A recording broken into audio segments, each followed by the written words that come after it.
En province de Hainaut, je retrouve Tournai, l'une des plus anciennes villes de Belgique. Inscrit au patrimoine mondial de l'UNESCO, sa cathédrale Notre-Dame de style roman et gothique, mais aussi son beffroi.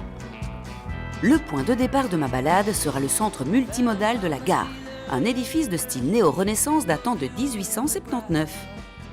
En quelques coups de pédale, je sillonne Rhume en la compagnie de Sylvestre Defontaine. Le journaliste musical est originaire du village et est particulièrement attaché à sa région. Cet endroit, il est très particulier. Alors, il ne paye pas de mine, mais ce carrefour, il est vraiment à la limite entre la France et la Belgique. La France est juste derrière nous et il y a un tout petit pont qui enjambe un petit ruisseau qui s'appelle l'Elnon. Et c'est là qu'il y a 73 ans, un motard américain a traversé ce pont. Il s'est perdu, hein. Il ne venait pas de manière officielle, mais c'était les libérateurs de l'Europe.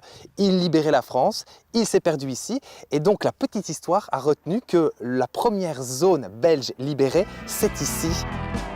Et depuis 2009, sur l'entité de Rhume, on peut découvrir le mémorial du soldat américain, une statue de motard symbolisant la libération. Avec Sylvestre, en territoire rhumois, la musicalité de nos deux roues ne suffit pas. C'est d'ailleurs ici même à Rhume qu'il y a quelques années, il est venu fêter le temps d'une soirée les 10 ans de Pure FM. Et ce n'est pas anodin. Ici, en termes de musique, il y a évidemment la fanfare du village, la royale fanfare du village, puisqu'elle existe depuis plus de 50 ans. Et il y a aussi des groupes contemporains. Le groupe Mountain Bike est un groupe de pop-rock bien connu aujourd'hui des amateurs du genre. Des groupes musicaux originaires du Tournaisis ou de Rhume, comme Sylvestre. C'est ici qu'il a grandi. Ici, on est au bout de l'entité de Rhume.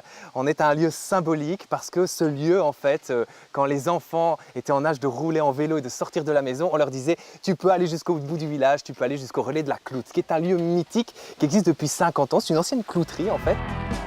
Une ancienne clouterie devenue au fil du temps le repère des motards et des cyclistes, car des balades, il y a de quoi faire dans la région. Notamment plus de 500 km de randonnées balisées entre ville et campagne.